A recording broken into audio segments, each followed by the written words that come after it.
J'ouvre notre second débat tout de suite. Débat de société consacré ce soir à cet acronyme, ces 3 lettres ZFE pour zone à faibles émissions. L'idée, c'est d'interdire les centres-villes aux véhicules les plus polluants. Quelles voitures sont et seront concernées? Avant de débattre de cette mesure qui est contestée par certains élus, Jonathan Dupriez nous explique ce dispositif de restriction de la circulation. ZFE, ou zone à faible émission, derrière cet acronyme, un dispositif qui ambitionne d'améliorer la qualité de l'air dans les grandes villes. 11 agglomérations en France ont déjà mis en place ce type de dispositif. Paris, Lyon, Aix-Marseille, Grenoble ou encore Nice. Ces villes peuvent restreindre la circulation des véhicules les plus polluants et les interdire à terme.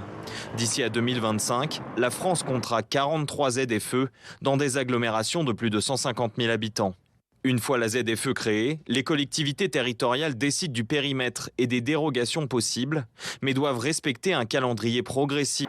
L'idée de ces zones à faible émission est apparue en 2019, puis votée en 2021 dans la loi Climat et Résilience. La pollution atmosphérique est responsable de 40 000 décès chaque année en France.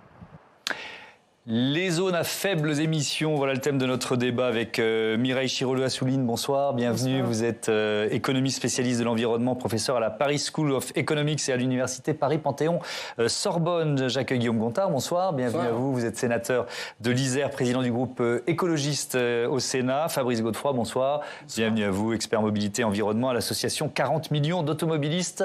Laetitia Krupa, évidemment, est restée à mes côtés. Peut-être un tour de table, tiens, pour commencer, pour savoir si vous êtes favorable ou pas à ces zones à faible émission. Mireille Chirolleux-Assouline, je commence avec vous.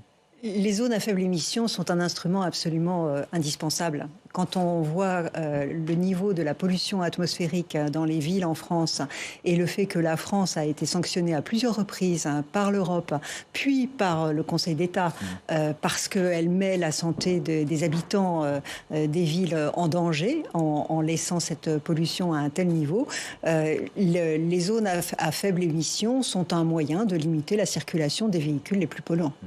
Guillaume Gontard, j'imagine que vous y êtes favorable. Pourquoi ? Je pense que d'abord, ce qui vient d'être dit, je pense que c'est à la fois indispensable, c'est un enjeu sanitaire. La question de la pollution de l'air, on sait que c'est entre 50 et 100 000 décès prématurés par an. Et donc, on a vraiment cet enjeu-là. Si je rappelle et que je fais une comparaison, c'est l'équivalent de ce que, notamment de l'alcool, du tabac, mais c'est aussi le Covid. Ça a été sur la totalité de la période, 150 000 décès. Donc, quand on ramène ces chiffres-là, oui, on voit qu'il y a un enjeu sanitaire fort, mais aussi qu'on sait qu'on a des moyens d'action. La ZFE en fait partie. Comment on agit au niveau des territoires, dans les villes, et donc avec un certain nombre de dispositifs. Mais forcément, quand il s'agit de changer d'habitude, de changer de comportement, de modifier des comportements pour notre bien à tous, c'est jamais simple. Et donc, ça s'accompagne et ça demande un certain nombre de concertations et de dialogues. Oui, évidemment, les mesures d'accompagnement, c'est central et ça prendra une part importante à notre débat. Fabrice Godefroy, votre avis ? Alors, évidemment, tout le monde a conscience qu'évidemment, il faut améliorer la qualité de l'air. C'est déjà le cas d'une façon naturelle. La qualité de l'air s'améliore chaque année quand même, régulièrement, notamment à Paris. C'est les rapports d'Air Paris qui le montrent, par exemple. Naturel. Ça, c'est une première chose. Et la deuxième chose, les zones de faible émission, c'est quoi ? C'est une interdiction, c'est une véritable obsolescence programmée qu'on est en train de mettre en fait sur l'automobile. C'est-à-dire qu'en fait, on est en train de mettre des dates de péremption sur les cartes grises des automobilistes. Quand ils ont acheté la voiture, ils ne savaient pas que la carte grise allait s'autodétruire. Et donc, on peut même se poser la question de savoir si une obsolescence programmée, quand on sait qu'il y a des lois anti-gâchis, anti-obsolescence programmée, et on le fait sur l'automobile. Donc, c'est vrai qu'on peut même se poser la question de savoir on a laissé produire des voitures, en dépensant de la matière, en mobilisant, en créant finalement un bilan CO2 autour de ces voitures pour les jeter dans quelques années, c'est exactement ça, oui. Ouais. Quand on parle de vignette 3... Donc il faudrait les laisser aller au bout de leur vie.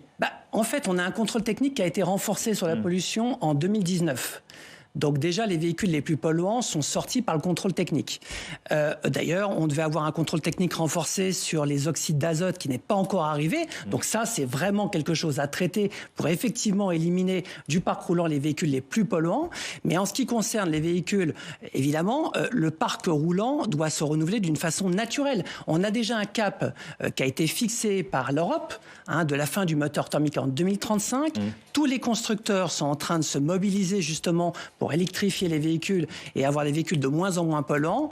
Bon, d'obliger les automobilistes de mettre à la poubelle leur voiture pour en refabriquer des nouvelles qui quelquefois sont fabriquées en Chine avec de l'électricité et charbon, je trouve ça effectivement extrêmement... Allez, votre avis aussi, Laetitia, puis ensuite on va développer les différents thèmes qui ont été abordés. Moi, je développerai mon avis après, mais c'est oui, mais. Oui, mais... Voilà. Non, j'en veux un peu plus quand même. Oui, mais il faut d'abord informer les Français. Je ne sais pas combien de Français savent ce que veut Ce dire. qu'est une ZFE. Voilà. Bon, ben, on est là pour ça. On est là pour ça, il faut les informer, mais le gouvernement doit faire une grande campagne d'information pour comprendre que ce n'est pas forcément une injustice pour les plus pauvres, les couches défavorisées de la population. Et surtout, il faut proposer des alternatives. C'est-à-dire que si on dit à un tel laisse ta voiture, il faut qu'on lui propose il faut qu'il ait un une moyen option, un plan B. de locomotion, voilà, On est bien pour d'accord. arriver là où il veut aller. Alors,